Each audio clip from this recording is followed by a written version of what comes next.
It was a regular Monday evening at our house, tucked away on the edge of a big city. Kevin and I had fallen into our usual routine.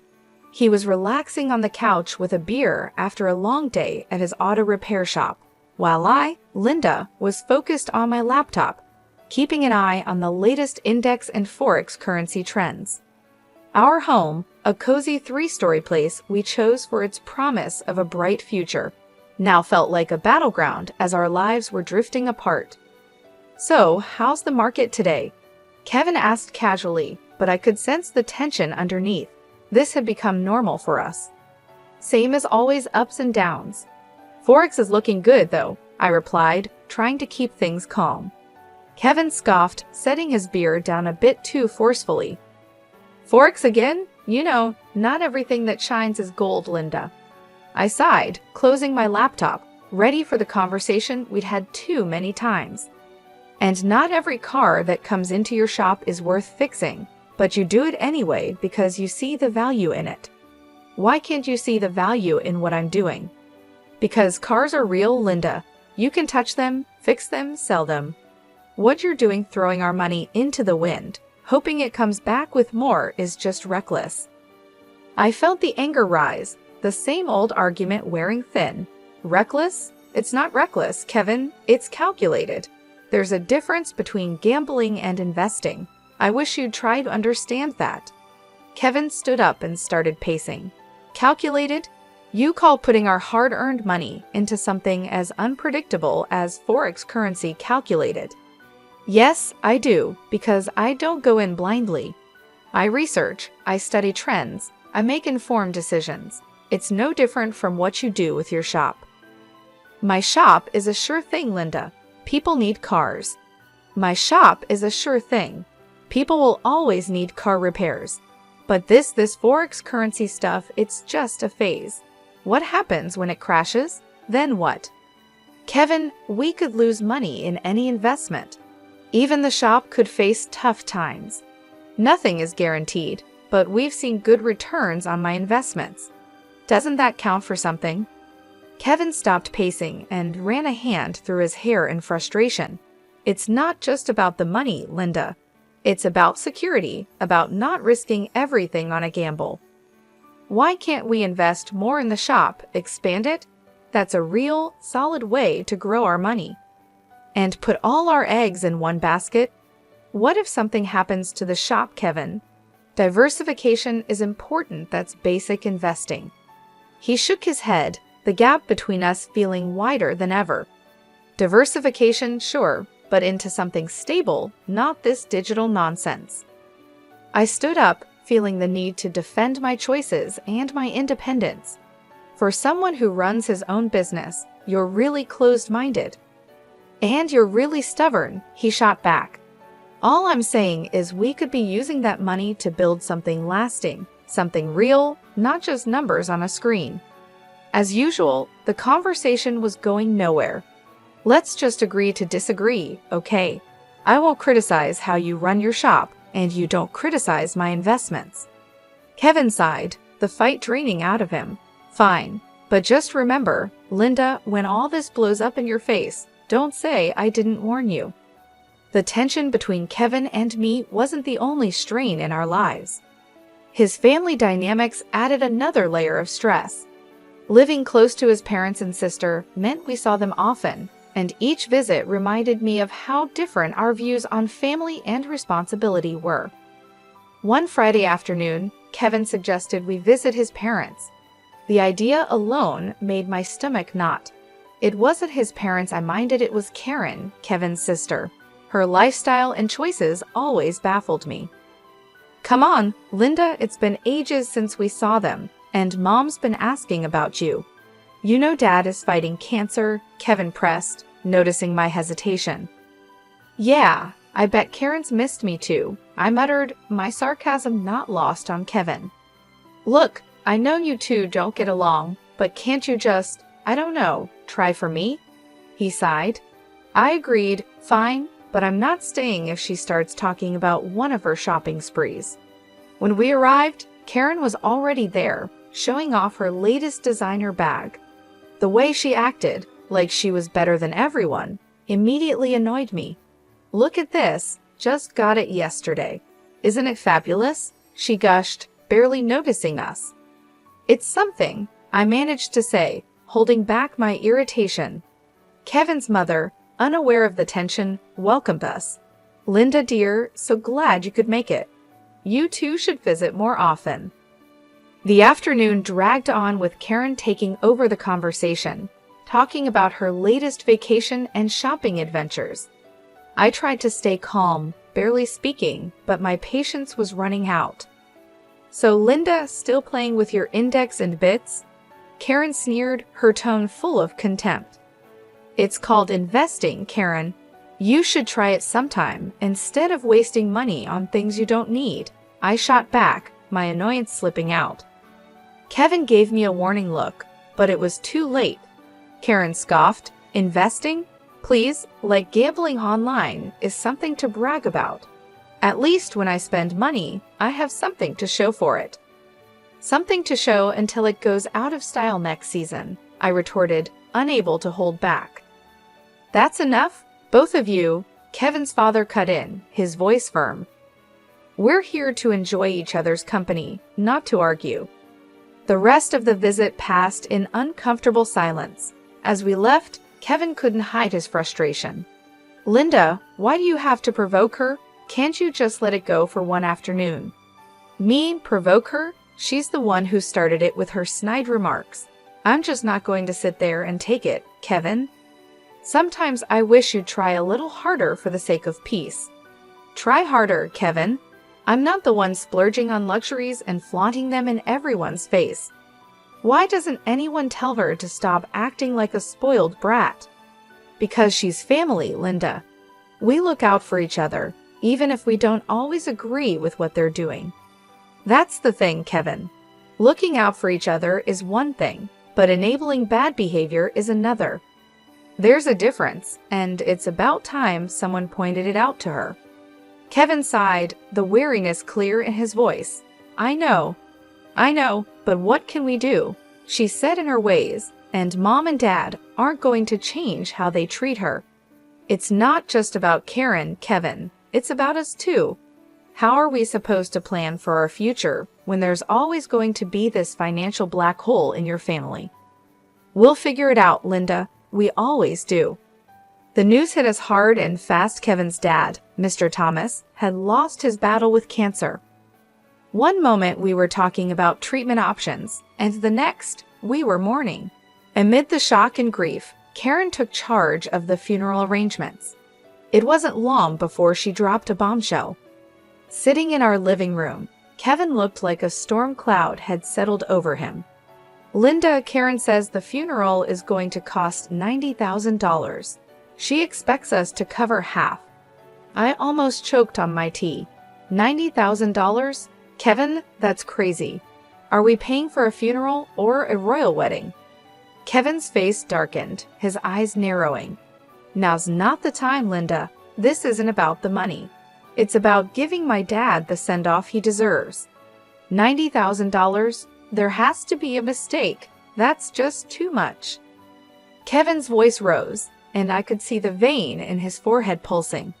"My dad just died, Linda, and here you are, arguing over money. What's wrong with you?" I flinched at his harshness. "I'm not arguing, Kevin. I'm just shocked. We've never even spent that kind of money on our own house." Kevin stood up abruptly, his chair scraping the floor. "You know what? I don't need this. I don't need you telling me what's too much for my father's funeral. If you can't look past your spreadsheets for once, maybe you should just stay out of it." His words hurt, but I swallowed my response. This was grief talking, not my Kevin. "I'm sorry, Kevin. I'll transfer the $50,000 to Karen. It's just, this is a lot to take in." Kevin paced the room, his hands buried in his hair, a gesture of frustration I knew all too well. "Yeah, well, it's not just about the money, Linda. It's about doing right by him. And if that means paying whatever it costs, then so be it." When I confirmed the transfer to Karen, Kevin barely acknowledged it. He seemed lost in his own world of grief and anger. The distance between us felt immense, even though we were just a few feet apart in our living room. Walking into the funeral agency, I felt the weight of the world on my shoulders. The past few days had been a blur of grief and confusion, but nothing could have prepared me for what I was about to find out. "I'm here for Mr. Thomas's funeral," I told the woman behind the counter, trying to keep my voice steady. She looked up from her computer with an apologetic expression. "I'm sorry, ma'am, but you're a day late. Mr. Thomas was cremated yesterday." My heart stopped. What? But I was told the funeral was today. She shook her head gently, her eyes full of sympathy. "The family requested to move the date forward. I'm very sorry for your loss and the confusion." I stood there in shock, my mind racing. How could Kevin not tell me? Why was I kept in the dark about such an important change? Fuming, I dialed Kevin's number, my fingers shaking with anger and disbelief. "Kevin, why didn't you tell me the funeral was moved? I just showed up like a fool, only to find out I missed everything." Kevin's voice was cold and distant. "Because I didn't think you cared, Linda. All you've done is complain about the costs and question every decision. Why would I think you'd want to be there? Because he was my father-in-law, because I'm your wife. How could you just leave me out like that?" My voice cracked, a mix of hurt and fury. "Well, maybe not for long," he shot back, and I could hear the bitterness in his voice. "What's that supposed to mean?" I demanded, my heart sinking. "I'm done, Linda. I can't do this anymore. I can't be with someone who's so indifferent. You care more about your bitcoins and index than this family. I've got the divorce papers ready." His words hit me like a slap in the face. Divorce? Was he serious? You're kidding, right? Over this? Kevin, we can talk about it. We can work things out. "No, Linda. It's too late. The house is going up for sale. We'll split everything and go our separate ways." That was it. I was speechless, the reality crashing down on me. This wasn't happening, it couldn't be. Stunned, I wandered back to the parking lot, feeling lost. As I was heading back to my car, I saw Karen pulling in, driving a brand new luxury car. The sight of it made my blood boil. "Nice car, Karen. Where'd you get the money for this inheritance?" I asked, trying to keep my voice steady. Her smile didn't reach her eyes as she casually tossed her hair back. "Yeah, something like that. Dad left me a little something." The way she talked about her father while carrying shopping bags, without a hint of sadness, was infuriating. "A little something, huh? Looks like mourning is treating you pretty well." Karen's smile faded, replaced by a smirk. "Well, we all grieve in our own ways, don't we? Some of us invest in index, and some of us in cars." I clenched my fists, the unfairness of it all burning inside me. This was all wrong. Kevin and I were falling apart, and here was Karen, benefiting from the chaos. "Enjoy the car, Karen. Looks like it cost a pretty penny, or should I say, a pretty dollar." She laughed, a hollow sound that echoed in the empty parking lot. "Oh, Linda, always so worried about money. Don't worry, it's all been taken care of." I watched her walk away, her laughter lingering in the air. The man I loved wanted nothing to do with me, and the family I had tried to be a part of was showing their true colors. The days after the funeral felt like I was walking through a thick fog of disbelief and betrayal. The weight of the divorce papers in my bag felt like a heavy burden, a constant reminder of my crumbling marriage. But the sight of Karen's new luxury car planted a seed of suspicion that I couldn't ignore. Determined to find out what was really going on, I decided to visit the funeral home, hoping to uncover some answers. Walking into the funeral home, a mix of suspicion and determination fueled my steps. It felt surreal being there under these circumstances, but I needed answers. The place was quiet, the air filled with a solemn stillness that matched its purpose. At the reception desk, I saw a familiar face, Joyce, a classmate from high school. It was unexpected to see her there. "Joyce!" I exclaimed, a bit too loudly for the setting. "I didn't know you worked here." She looked up, surprise crossing her face before she recognized me. "Linda? Wow, it's been ages. What brings you here?" Is there something I can help with? I took a deep breath, preparing myself for the conversation ahead. Yeah, actually, it's about my father-in-law's funeral. I've heard my father-in-law's funeral was arranged here, I said. Joyce's expression became professional, but I could see a hint of curiosity in her eyes. Sure, let me pull up the details. Give me a sec. As she typed, I fidgeted, the weight of the situation pressing down on me. When she found the record, her brows furrowed. Okay, here it is. The service was pretty standard. Cremation was requested, keeping things simple. The total came to $10,000. My heart sank. $10,000? But that's not what we were told. We paid $90,000, or at least, we were led to believe that's what it cost. Joyce paused, her face filled with concern. That's a huge difference. It was Karen who handled the arrangements, right? Everything here is billed at $10,000, no more. The pieces were starting to fit together, forming a picture I didn't want to see. Can you print me a copy of that bill? I need proof. Sure thing, Joyce said, her tone sympathetic. She quickly printed out a copy and handed it to me. Holding the paper, it felt like I had just found a key piece of a puzzle that could unravel a bigger deception. Thanks, Joyce. I need to sort this out. Armed with the printout from the funeral home, my next step was confronting the family, especially Karen. The air felt heavy as I drove to my mother-in-law's house, where I knew they'd all be gathered, probably discussing the estate and the aftermath of the funeral. My stomach churned with a mix of dread and determination. When I arrived, the house was eerily quiet. I hesitated at the door, gathering my courage before stepping inside. The sound of my footsteps echoed through the hallway, announcing my arrival. In the living room, Kevin, Karen, and my mother-in-law were seated, looking like a picture of mourning that was about to be shattered. My mother-in-law, her eyes shadowed with grief, broke the silence first. Dear, we missed you yesterday at the funeral. We thought you'd be there. Taking a deep breath, I replied, I was told it was today. I'm so sorry for your loss. My voice was steady despite the storm of emotions inside me. I then turned to Kevin. Can we talk in private? I hope to spare his mother any more distress. Kevin's response cut through the room.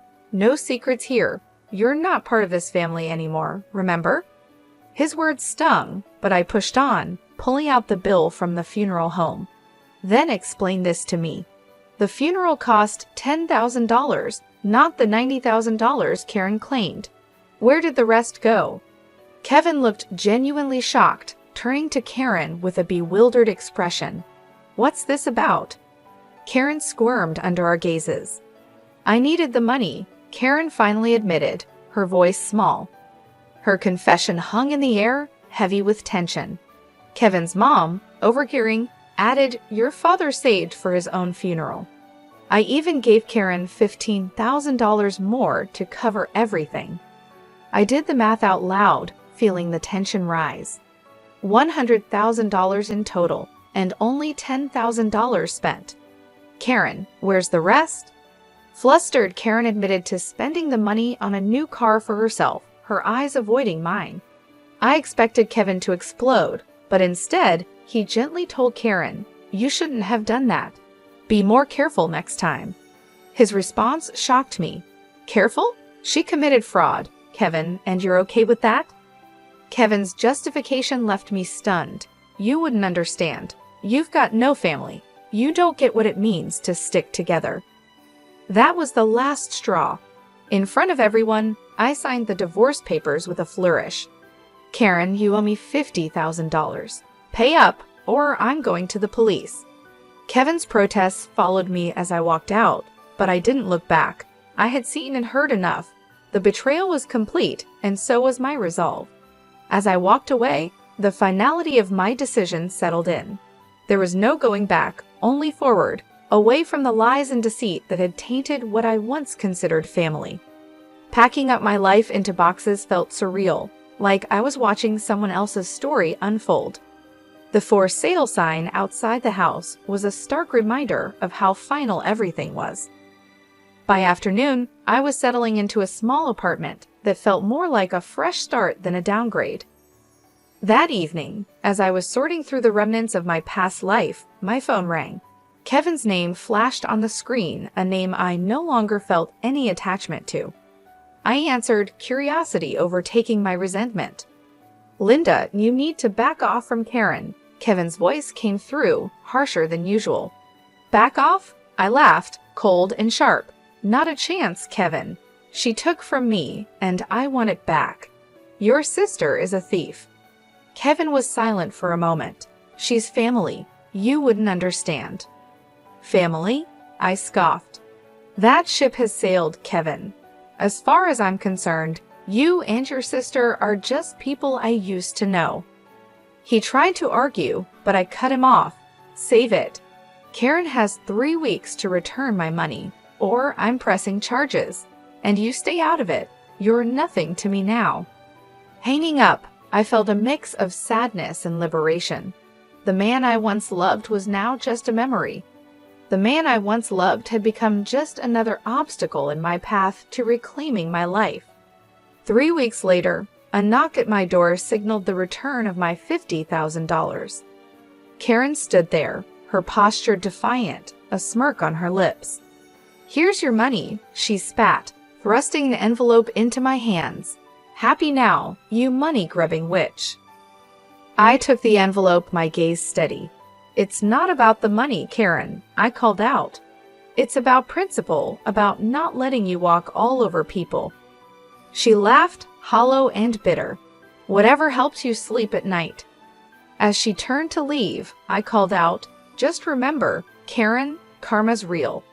What goes around comes around." Closing the door, I leaned against it, the envelope heavy in my hand. The money was a small victory, but the real win was standing up for myself, refusing to be a victim of their greed and lies. Life had found a new rhythm, calmer, more predictable when, out of the blue, my phone rang. The number on the screen was one I hadn't seen in a while. It was Kevin, a voice from a past I had neatly put away. "Hey, I need a favor. A big one." Kevin's voice sounded more worn than I remembered. I paused, the suddenness of the call catching me off guard. "A favor? Kevin, we're past favors, don't you think?" "It's Karen. She's in deep this time. Debt's up to her eyeballs, and the wolves are at the door. We've sold everything, the house, the shop, it's still not enough." His words took a moment to sink in. "And you're calling me? Why? I'm not part of the circus anymore, Kevin." He sighed, the sound of desperation clear. "Come on, don't be like that. You got out, made it big with your trading. Can't you spare something for old time's sake?" I couldn't believe what I was hearing. After everything, he still saw me as a lifeline for their mess. Spare something for her, after she nearly ruined us with her lies? You've got some nerve, Kevin. It's not just for her, it's for all of us. You wouldn't be where you are without me, don't forget that, he countered, his voice edged with bitterness. A short, sharp laugh escaped me. "Where I am is despite you, not because of you. You think I owe you. That's rich." There was silence on the line, heavy and uncomfortable. "So that's it then? You're going to turn your back on us?" he asked. "Us? There is no us, Kevin. There hasn't been for a long time. And as for turning my back, I think you've got me confused with someone who still cares." Hanging up, I felt a mix of emotions, anger, yes, but also relief. That chapter of my life was truly closed now. Sitting in the living room of my new house, a place that finally felt like home, I knew I was ready to move on. I had earned with my hard work and determination. I realized how far I had come. This was my sanctuary, built not on lies and manipulation, but on my strength and